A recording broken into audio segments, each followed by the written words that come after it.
Hello, friends. Welcome to Pod Maverick After Dark Off-Season Edition. I am Kirk Henderson, joined as always by Josh Bowe. We are editors over at MavsMoneyball.com as well. Josh, it has been 2 weeks since we talked because life happened and there's nothing to talk about. How are you? Okay. Yeah, last week my wife had to go out of town the same week our baby's daycare was closed for the week. And so I was just kind of by myself. And so we could have podcasted, but I realized I'd been just sort of single parenting for a day with a 9-month-old, and I was like brain warped. And I was like, I don't think we should do this because I'm going to be really grumpy. And so, yeah, we're here. You know, it's been several seasons since we've really had a lengthy doldrum period. I mean, I would almost go back to kind of the COVID break, you know, from like March to that August where we were just sort of making up stuff to talk about. That's sort of where we are now. I mean, it's funny. My editor will never see this, meaning my boss at SB Nation, but like we have like monthly goals we're supposed to hit at Mavs Moneyball, and I'll just be candid. We're supposed to do 120 articles a month as a team. There's 20 of us, so it's not as hard as you'd think it would be. During the off season, we're supposed to do half that. We did like 14 articles the month of July. We just didn't do anything. That sounds about right. And like once I realized we weren't going to hit it, I was like, okay, I don't care. I'm not going to ask anybody to do anything. Like we were churning out, and like, you know, during the height of the season, it's really not as hard as you think to get to 120 because there's stuff happening every day. And like the real trick, like Dalton Trigg and the Dallas basketball guys are the masters of this, of turning like chicken salad into chicken shit. And like you can go over to their site right now and they have like 3 or 4 things up that are just, I mean this actually out of respect, but it's inane. Like they're you know, it's the time of year where you turn in like our man Panda Hank has video of some a free like pickup run where you turn like you have analysis on a pickup run. And that's sort of where we are, because like I have a problem of when I start talking and saying too much, I say things I shouldn't say. So it's like we're just sort of at the point in the offseason where I don't want to get us in any trouble. You know what I mean? Yeah, especially because there's nothing to direct you away. We've got free floating thoughts. We could say kind of have to fill time.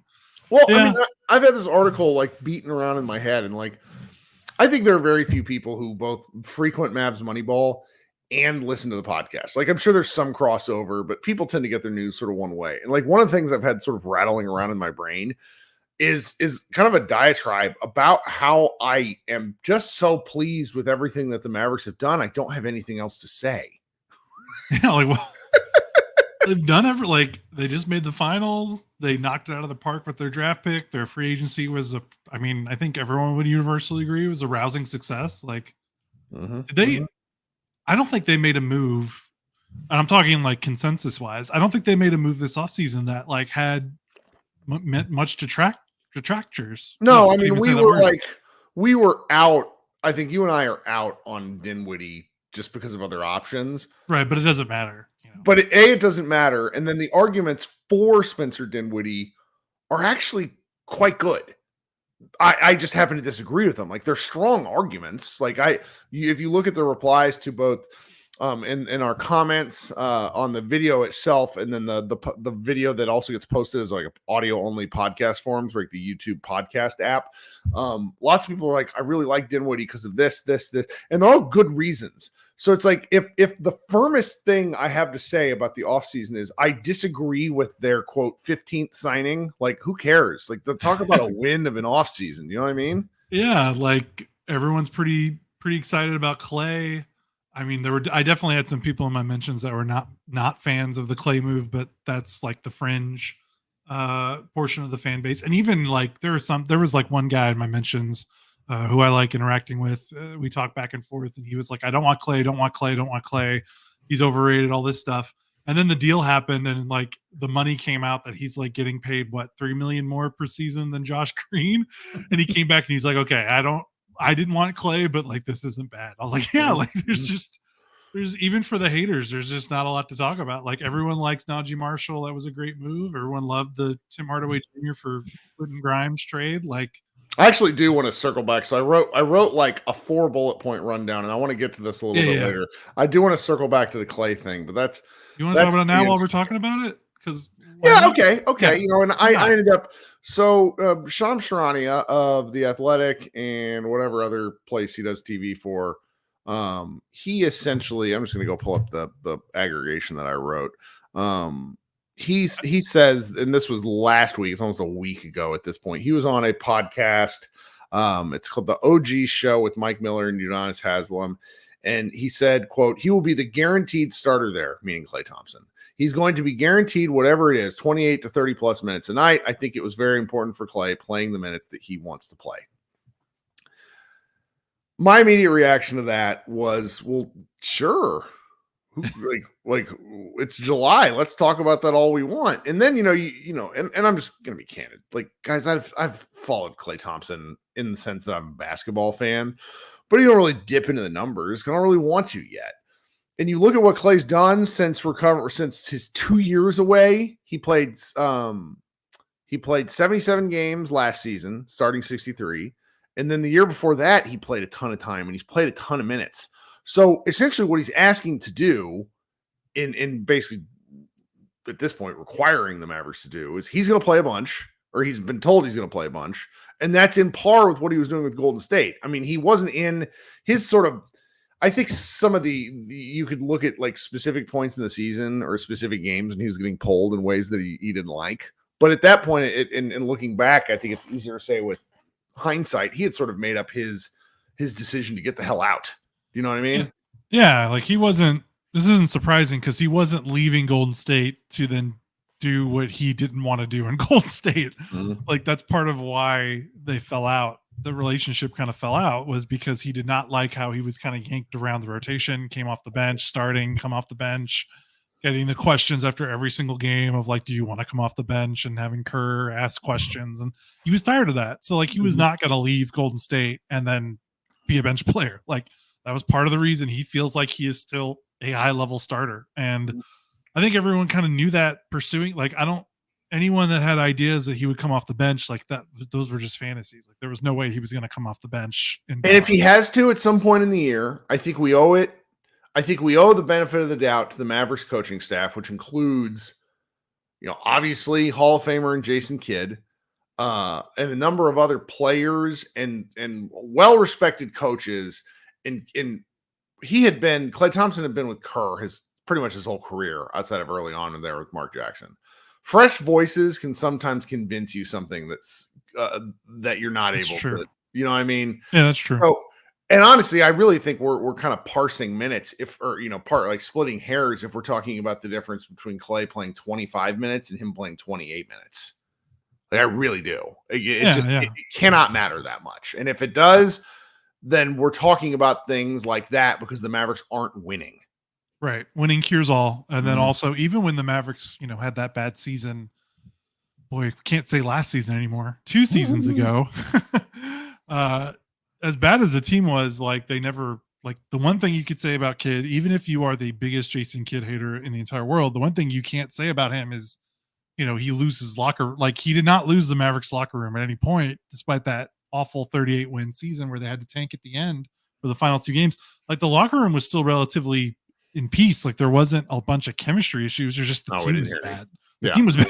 Yeah. Like you didn't hear a lot of stories come out like, oh, this is bad. Like, the locker room was bad and these these guys don't get along. It was actually like Luke and Kyrie get along. Like everyone's pretty good. It's just everyone else isn't good. Like the team just isn't good after all those years of mismanagement. Just kind of came back to bite them. So there's one thing to trust Kid with is managing this part of the game, managing egos, managing minutes, managing roles. Like he seems to have a pretty good handle on that because players respect him. Like say what you will, but these top tier players, like even Giannis, like after the fallout with him in Milwaukee, like Giannis still goes to bat for Kid. Like he still talks. It matters a lot more than I want it to. It does. It matters a lot. Yes, and I have to eat crow on that because I want to sit here and say logic will prevail, which is the dumbest fucking thing I've ever thought as a sports fan. Because when the hell is something like logic going to make sense in an athletic situation where so much is fueled by passion, things like that? I can't believe I ever. It's like, well, of course these guys are. No, that's just not how any of this stuff works, and I'm stupid for ever thinking of it. No, it's okay. I used to do that a lot too, and honestly, like there might be a situation in December where maybe Grimes or Najee Marshall finishes a game, like plays the final 2 minutes instead of Klay. And that'll definitely be like an inflection point. Like, how does the team handle this? Is everything cool? But like I said, that's the one thing you got to give Kid credit for being able to handle those types of situations. So I'm sure they'll be all right. Well, we got a couple more bullet points to get through. So I'm not sure if have you watched any Olympics, anything? No. So my wife got some Team USA highlights. My wife got Peacock a while back, and this is a little bit of a digression into what we're going to be seeing. Like, I think Peacock is going to become the dominant sports platform, just based off of what I know from friends who are in the industry. Not many sports friends, but I talk to a lot of people who are in tech. Business friends. Yeah. Business friends. And Peacock is an incredible app. The sports and Olympic stuff has been nothing short of anything I could have ever wanted from works really well. It works really well. And so what I've done, and so like last week I was like with the baby by myself, and he's been waking up like ass early because it's in France. I'm up at 5 o'clock in the morning. I'm able to turn on live Olympic coverage and see what all's playing, and so they have this awesome gold zone thing, which is like, all 4 boxes through, and then they have just like the you never really know who's talking. Like some of the people who are behind the mic, and then the studio shows, it's kind of like odd. Like there was this guy, like one of the guys doing basketball. I can't even remember. It was like a Big Ten guy from like 2015 that I remember him playing in college and having like a cup of coffee in the NBA. It was like really odd stuff, but it's neither here nor there. And anyway, I cannot recommend it enough. There's still a few more days to go. It's like, as far as like it's elite background television. I just incredible stuff. Really fun to watch people do stuff I've never seen before, because it's not like I'm watching dressage very often. Right. Yet when it's on in the background and like the announcers are gung-ho, it's like, oh yeah, this is great. Every time somebody throws a javelin, I expect someone to die on the other end of the javelin throw. I don't know why. Like Anchorman Trident, like that's right. That must be why I think that. That's really funny. But anyway, the basketball of it all. So we're into the quarterfinal stage, and we have 2 Dallas Mavericks that are still playing. The quarterfinal games start tomorrow. It's basically the top 8, and Greece plays Germany. And the Maverick adjacent element of this is like Germany is probably right. They're right up there with Canada in terms of NBA like talent, and then. The guys that didn't play, so David Hartenstein and Maxey that didn't play in the World Cup were basically told they weren't allowed to be on the Olympic team because Germany has enough talent to be able to push people to basically tell them no, which is really incredible if you think about that compared to the teams that Dirk had to like kind of drag. Good Lord, yeah. I mean that's because of Dirk, right? That's his. Part of it. Right? It was really who's the guy that plays for the Atlantic Magic that just got signed a new deal? Wagner. Well, yeah. So he there was this scene where he was getting to meet Dwayne Wade and talking about how Dwayne Wade was one of his favorite players that really fucking hurt me as a Mavericks fan and a Germany adjacent fan. But you can't pick other people's heroes. But it's just really and that element of it is really cool. So they play Germany. Germany plays Greece tomorrow at the ripe time of 4 a.m. So if you're awake for that, you're truly crazy. Then one of the 2 Mavericks adjacent games, the 7:30 a.m. game Central Time here, Serbia versus Australia. So a lot of you who are listening to this, the games are probably already done. Australia, we have our We have our man Dante Exum, who has been pretty good, man. Yep. Like And their he's best player off the bench, playing about almost 20 minutes a game. there's obviously like FIBA ball is very different from Team USA ball, but I one of the guys I follow a lot, I think it was Coops, said he just kind of a random take he had the other night was, I think that Hardy is going to pass Exum this year in turn, which would be really something because Exum just works with these Mavericks. Like I'm hopeful that Kid gives him a chance to get his swagger back because there were elements in the lineups and things that Exum brought that I thought were really important. And throughout the playoffs, I thought he did not get enough of a chance. But I'm looking forward to it. But that, Sarah in the chat says Serbia versus Australia is going to be really exciting. I absolutely agree. Like it's like a styles make fights. We can briefly make fun of Josh Green here, where Josh Green has been a truly horrendous basketball player in the Olympics, which we'll end it to say that we're really glad we don't have to talk about that. Yes, thank God. Our national nightmare is over. Then the second game, and this one's going to be, or then the third game, and this is probably going to be the most fascinating one, is France versus Canada. Canada is the second best team. Germany, I think, gives them a run for their money. Canada has a lot of really good perimeter players, obviously. Our man up in Denver, everybody's name is like slipping my mind just because I'm tired. Adam? Well, it's really something to watch. Who's the second best player on the Nuggets? I'm sorry, my brain is Murray. Murray has been god awful in these Olympics. I mean, if you go click on his statistics, he's only playing like 19 minutes a game and shooting horribly. Whereas then you have our crazy guy down in Houston. Why is like every team Dylan Brooks? Dylan Brooks is shooting 60% from three. That's okay. Funny. Like just like they're running into the problem, and this is where it's going to be a real style make fights game. Is Dwight Powell plays significant minutes? He's the starting center, and Dwight Powell he's playing well. Dwight Powell has to guard Victor Wembanyama and Rudy Gobert. Isn't Gobert on the team? Gobert is too, but Gobert. Do they not play together? They do, but let's just say the French coaches are not afraid to shelve him because and I've watched them play a number of times. Their defense is astounding for obvious reasons. Like their front line, and Wemby, Gobert, and Batum. Like imagine trying to make an entry pass on those three or like a cross court pass. It's just there's limbs. But they're often like their guards are kind of shit. Hardy Woodaway says, "Is Kirk having a stroke? Geez, get some sleep." He's doing good. I think you're doing great. I mean, it's, all things considered, you're doing this okay. This is a 10 of 10 comment from Mr. Woodaway. I maybe do look like hell. That is something. That was what are you gonna do? But the France stuff is really it's just something. Yeah, Eric Kennedy says, Yabusele is like the French have a lot of just bigs, but their guards are atrocious. I mean, they've not produced an NBA level guard in quite some time, and it's gonna start to eat up at them. The coach apparently has made comments about Wemby ball stopping, like he's shooting in the 40s from three, which is incredible, obviously, because it's the shorter 3-point line, but he's not scoring inside a lot. And he basically took over. There was this game against Japan where it really, like, that's where FIBA reffing just like shined through. And it was just so funny watching Wemby take over against Japan in overtime. Like, he's gonna be one of the best 5 basketball players within the next 2 years. Like, he is ridiculous. I'm not saying anything out of next year. Yeah. I mean, I'm not saying anything out of the ordinary here. It's just, it's something it's one thing to hear about, but it's another thing to just sort of watch. So that's going to be an absolutely incredible game.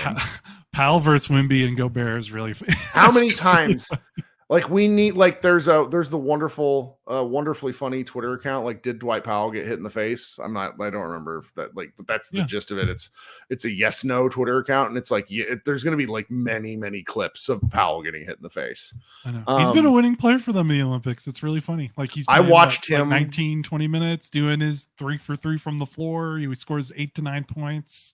Usually I watched him get a steal like right around the free throw line and go coast to coast for a layup. Dwight Powell in 2024. It's really weird because I something. wouldn't think FIBA would be conducive for him because it's pretty physical, and usually when it gets physical, it's a little tougher for him because Everyone else on Canada, well, the wings and guards are super physical. They don't really have a lot of physical big men. And that's what's so interesting. Like, obviously, want to mention Team USA playing Brazil. Circle back to that in a second. But that's what's so interesting when you watch these teams. And we have Meta Robinson, who is overseas and has very much more informed opinions about European basketball than we do. But it's so fascinating to watch, like the sort of like generations of teams where they'll have 6 or 7 guys that play across 2, 3, 4 Olympic periods, which is anywhere from what I'm talking like 8 to 16 years. And when the teams just can't find that piece that they need to get over the hump, and Canada is like lights out talent wise, but they don't have bigs. And I don't think they're going to get a big. Like, I don't know of any Canadian big men on the rise. It was like Spain. It was really incredible watching Spain. Sergio, how do you say Lull? How do you? I don't even know who that is. Sorry. He's one of Luca's favorite teammates from. Oh, okay. I'm gonna fuck up the pronunciation, so I'm not even gonna try it. But like watching this old man play was inspirational. I just love the sort of like the fight tooth and nail on these one and done tournament type stuff. It was really it's really something. Yeah. So there's couple people in the chat are throwing out different options for Canada. Zach Edey is Canadian. Yeah, he is I think he is Canadian. So that's an option. That'd be an interesting one. Thank you. Honestly, why isn't he on the roster? Like, I know he's a rookie in the NBA, but like, right. Feels like he feels like he could be on their roster, right? What happened there to where he's not on the roster? Sarah, I know he kind of got hurt in the summer, but he had an ankle injury, but I don't know if he was ever part of it. Yeah. Sarah lets me know that Sergio it's pronounced like Yule, but this dude, just like watching him battle his ass off for Spain, as they had the guy that's on the Grizzlies really show out. This is gonna piss me off. I wish I'm sorry guys, I'm just like so frazzled. He's on the Grizzlies right now? Yes. Oh, I'm gonna go look him up just because I'm just like, this is pissing me off. It's very obvious. He assaults Santi Aldama.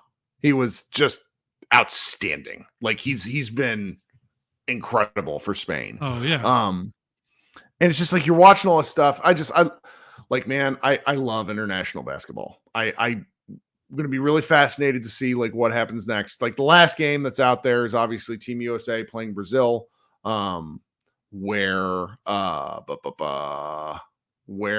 my friend Marcelo is playing.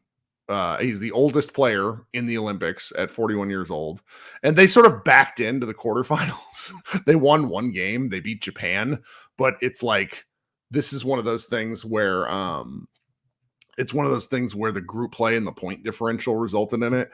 And I kind of talked about this on Twitter. Nobody really cares. It's like my own personal experience, but very fun to see. It's ridiculously weird to see someone you knew when you were 18 play in the Olympics and still play. He gets this is wild. He gets like 15 minutes for Brazil, and Brazil is a team in every sense of the word. Like they don't really have anybody that stands out. They're kind of past their kind of glory age with Leandro Barbosa and everything, but that's all. Like his career is pretty remarkable. Like there's not many guys his age in the Olympics. Like he's playing till he's 43. He signed 2 more years to play. He's signed for 2 more years to play for one of the Spanish ACB teams. And it's like, God, what in the world? And I follow him on Instagram. I occasionally exchange messages with him. I was like, hey, you need to show up for the finals, man. Cause he played for the Lakers for a year. It's when they play tomorrow, if you happen to watch, and I think he might start just cause it's large. Like this is his last international thing. So it's going to be very fun for me. Does he still have any ties to the area, or I think he showed up a couple of times. I mean, but he's got 3 young kids that are all kind of between my children's ages, like 3 to 5. So I doubt he ever wants to travel anywhere again. If I were him, even if I was rich, I still wouldn't want to travel with small children. Right. But that's really cool. That's a great story. Coppell's finest. That's right. And then just watching Team USA play, my goodness. Yeah. My goodness. It's one of the best teams they've had in a while.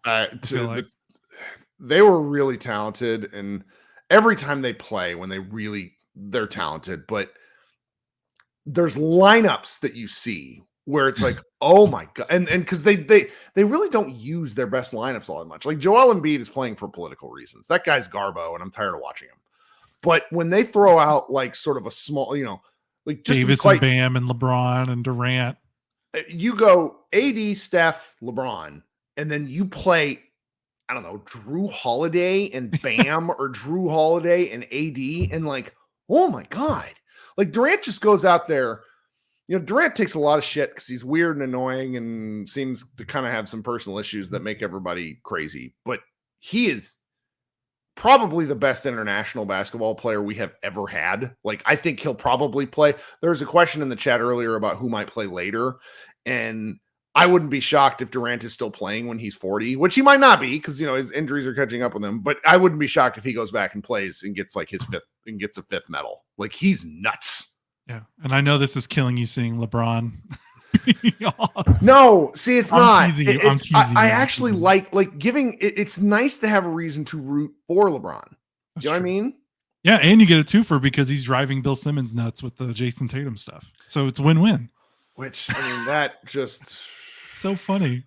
Well, I mean, I made a joke about it, but it's just like just looking ahead, and Dalton Trigg wrote on this before we could do it, and I didn't want to steal the idea, but like Derek Lively is gonna be on this team one day.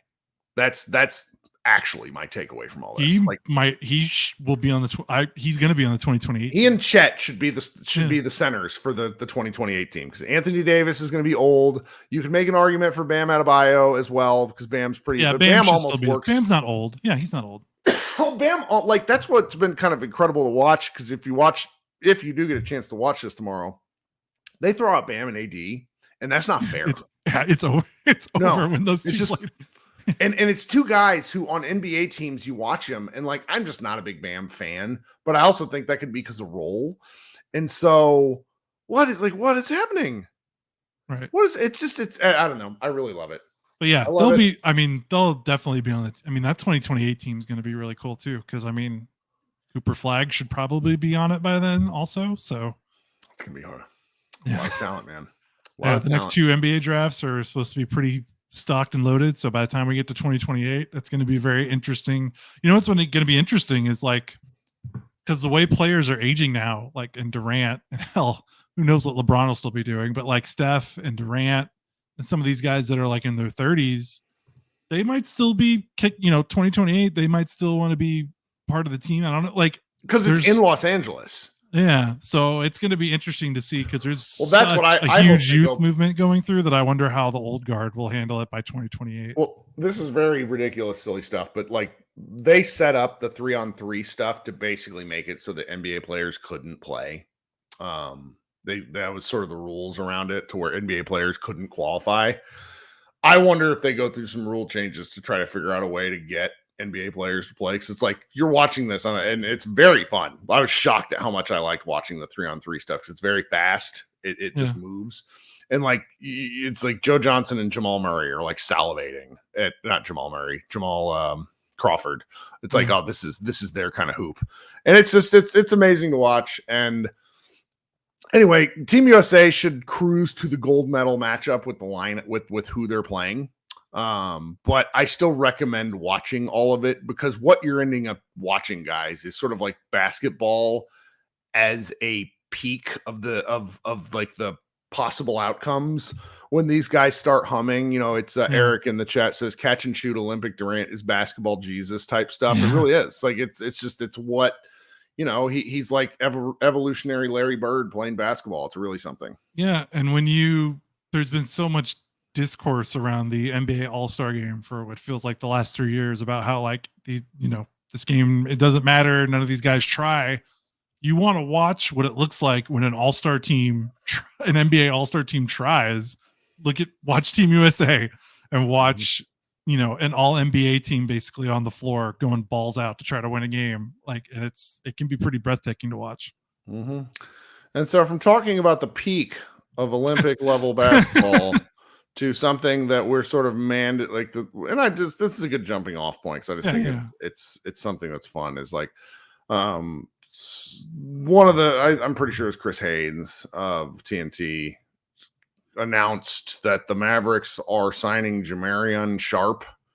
I wrote about it and I still am second guessing whether that's his name or not, but he's the 7'5" guy that played in summer league with the Mavericks. The way the tweet was worded was purposely deceptive. And that's fine. He's a camp body. He's coming to the Dallas Mavericks training camp. You can have up to 21 guys at training camp, and then you have to make cuts, and then all of a sudden regular season's upon us. They haven't announced preseason schedule stuff, which is kind of rare. And that's because I think they will play as few as 3 games. Last year, you guys will remember the Mavericks went overseas and actually had a little bit of an interesting tour overseas. I don't know what they're going to do this year. And they're going to go to Vegas for training camp. Oh, yeah. And Sarah asked about that in the chat. And Mark Stein then wrote about it a little bit, just saying, hey, guys, don't worry. The NBA actually wants its own franchise there. They're not going to let the Mavericks move there. No. I'm going to move it to Dallas, I don't think. I do think it is kind of funny that they're going out there because it's like I giving certain Dallas Mavericks basketball players access to nightlife seems like an interesting idea, but it's a team bonding trip. Come on. What do I know? Now. But here's what I will say, guys, just about training camp stuff. My opinion from where we are is if you like getting into every single roster spot and overanalyzing and just having fun with projecting forward, go right ahead. Don't let anybody take away your joy. I will tell you, though, where the Mavericks are in the team building cycle, meaning that they are a literal contender, camp invites are just not inside my brain. Yep. Don't take away your joy, but also don't be annoying. don't let it dominate your thoughts, because the last time Frank Ntilikina making the roster from a camp invite is the last time that something like this happened for the Mavericks, and that seemed almost preordained, quite candidly. I didn't understand it at the time because I thought Frankie Smoke sucked, but the Mavericks hold back into the roster wasn't great then. Jamarion Sharp will probably get picked up by the Legends, where he'll have a chance to develop. If you know anything about him, which I did some research kind of looking into him, he was a guy that wasn't interested in basketball until he kind of was like, I have to have a future. He went to junior college for a couple of years, got his grades right. And then he kept growing. He was 7 foot as a senior and grew 5 inches between his senior year of high school and graduating leaving Mississippi State at age 23. That's nuts. His mom was 6'4" and his dad was 6'9". Good gravy. So so it's I'm sure there's other camp bodies. Nick Angstadt of Locked On Mavs had sort of a posting of who all the roster spots are.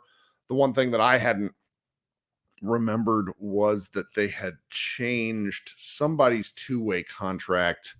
AJ Lawson's 2-way contract to a full deal at the end of last season, but it was a full deal with 4 non-guaranteed years after that. So it's I don't really think is there anything else? I don't really know. I don't think so. It's August. We're going to get through this month. And you talked about it's been a while since we had doldrums, but it's kind of funny because when a team makes the finals, that's the shortest off season you can have. Sure. We were going right into the draft a week after the season ended. It felt kind of crazy. So we've actually, this is a relatively short break compared to a normal season. We just had so many weird COVID seasons that we forgot what a normal off season looks like. Oh, and from a, just so everybody kind of sees into my process, I view our writing funneling our podcasting, which then funnels our writing. Everything all works together. So when we stop doing one, we kind of stop doing the other. And I didn't enforce a lot of things. Like everybody that writes for us is like a lightly compensated. They either make nothing or they make like nothing plus one. I sort of ask where it's like, all right, this is our blueprint. This is what we're going to try to execute. And I just was like, nope, I'm tired. We're not going to do this anymore. And so, it's sort of here. And we'll like, there's like, we didn't even do like, nobody notices this because it's, we didn't do all of our player reviews. Like that's how bad I was. I was just like, this is fine. So we're going to cycle back into it. I will say the last thing before we kind of head out of here, well, at least Mavs adjacent. I did post a link. If anybody out there is interested in writing for Mavs Moneyball on my Twitter feed, and I'll cycle through it. I'll probably post it a few more times. There's an application. We're looking to bring on 2 to 4 to 5 new people. You don't have to have any experience. You basically have, like many jobs out there, a lot of it is a willingness to show up.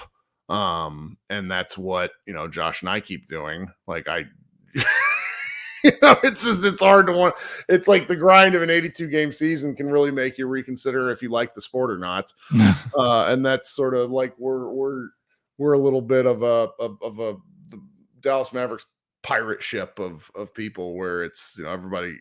We have all kinds of different viewpoints and people that write and people that are super fans and people that are like really like, I guess you would call me kind of the skeptic, but even now I'm kind of in a good place. So it's just, we're looking for all sorts of things. And then if you're interested in writing, you can find that link on my Twitter feed. I'll probably post it a few times. Might even write an article about it. But yeah, Cowboy says he might be interested. And you know what, man, Cowboy, like just look at the link. Yeah, fill out the link. It's we have all sorts of different writing styles. Like my favorite, and you can just, Matthew, who was in a Mavs Moneyball commentary for a real long time, when he found out that he was a police officer and he writes articles kind of like a police officer. Like he writes things in like police report.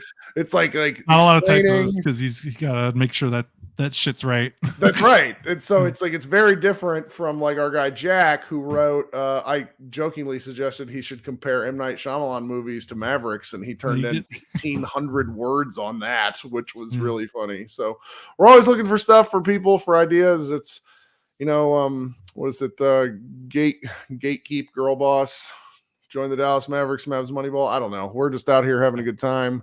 And do it now, because we don't like to sift through people in December. It's harder. Yeah, that's and I don't like looking, and it also like it shouldn't do this to me, but it shouldn't do this to me, but it like actually annoys me because it's like if you don't love the Mavericks during August, do you really love like that's sort of, like I sort of want the sicko mode people. Do you know what I mean? Yeah, I do.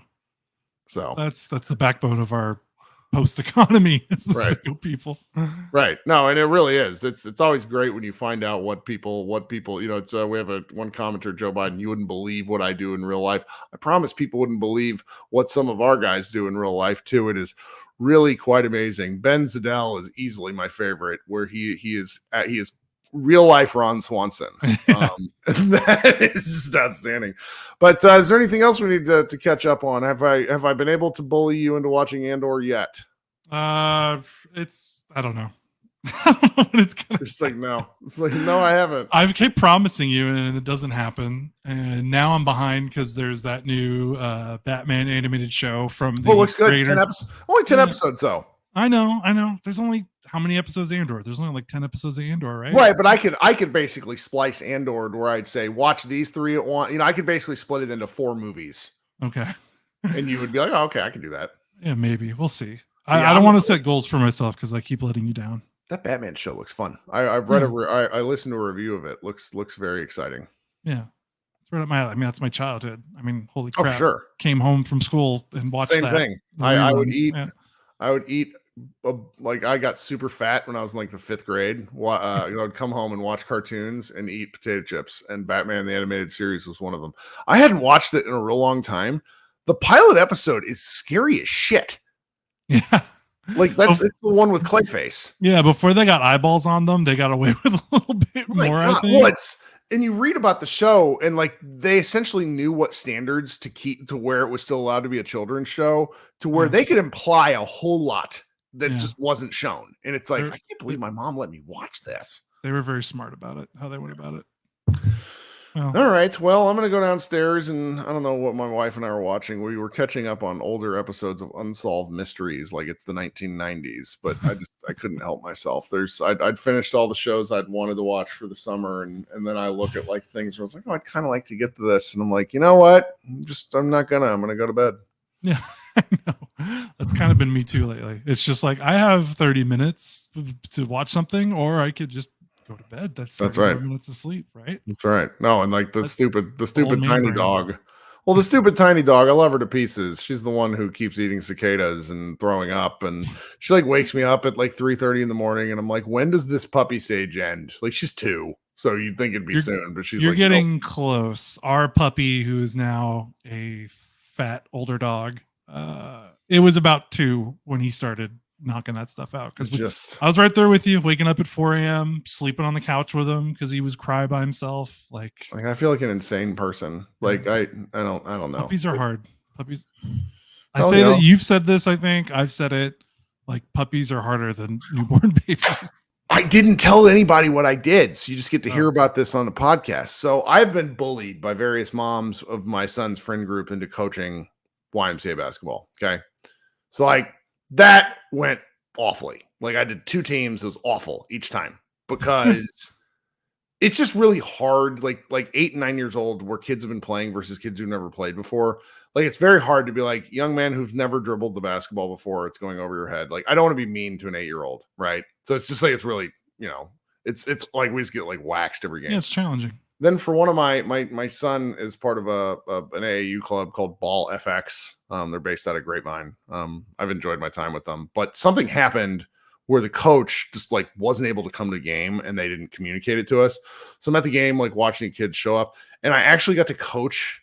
I coached the AAU team because there's nobody else to do it. And like the shirt that I was wearing happened to match the uniforms. And like I had just come from coaching a YMCA game, and I got to actually coach a group of kids that had all played basketball before. Wait, how old were they? They're all 8. Age? Okay. Yeah, they're all 8, 9, 10. And it was fantastic. Like we lost 29-32 because I wasn't paying attention. And the kid on the other team who was like really good had 7 fouls, and I just didn't force the issue. But it was like really fun. Like kids that were actually doing what they were supposed, like new to. It's very frustrating and funny. And if your daughter ever plays, you'll get a kick out of this. Kids don't pass to open players, not because they don't like one another, because their brains won't accept the fact that that person is open for a reason. And then they wait too long and then they turn it over. So it was really amazing coaching little kids that were like, oh, here, I'm going to pass to the person that's open right there. Wow. And then they get an open shot. I mean, they can't hit anything, but it was, it was really fun. You manage your timeouts well? Yes. Yeah. I had a chance to win, and my son is the youngest player on the team by far. He's 8. Everybody else was 9 or 10. And we're down by 3, and he gets an offensive rebound with like 7-8 seconds left. And he's just not strong enough to shoot a 3-pointer. He's not able to do it. And I'm going, Parker, pass it. And he tries to like dribble back, and he gets to like the elbow of the free throw line and turns around to take a shot, and then just gets his shit stuffed. Right. He didn't even get the shot up. Like he got blocked into oblivion. And I'm like, it's like, sorry, buddy. This is what I was telling you to pass. It's a learning moment. He'll never forget. That's right. That's right. All right. Well, this has been Story Time with Kirk and Josh, and we'll be back maybe next week. We're going to, Josh is maybe going to turn in a piece, which I think could be the basis for something that we talk about as we enter Remember Some Guys time of the year. Yes, that's for sure. So, I'll try to get Panda Hank did a really nice YouTube video on the highlights of the 2006 Mavs Spurs series. So I'm looking forward to that because my brain I don't remember it well enough other than like the sheer gut wrenching tension. Yeah. You know what I mean? So yeah. So that'll be fun walk down memory lane, because what else is there to do in August, right? That's right. Reminisce. That's right. Shout out to 7 Harry Lime for the quick tip. Really appreciate it. This has been Kirk and Josh. We'll be back next week. Everybody have a good August. Bye, guys.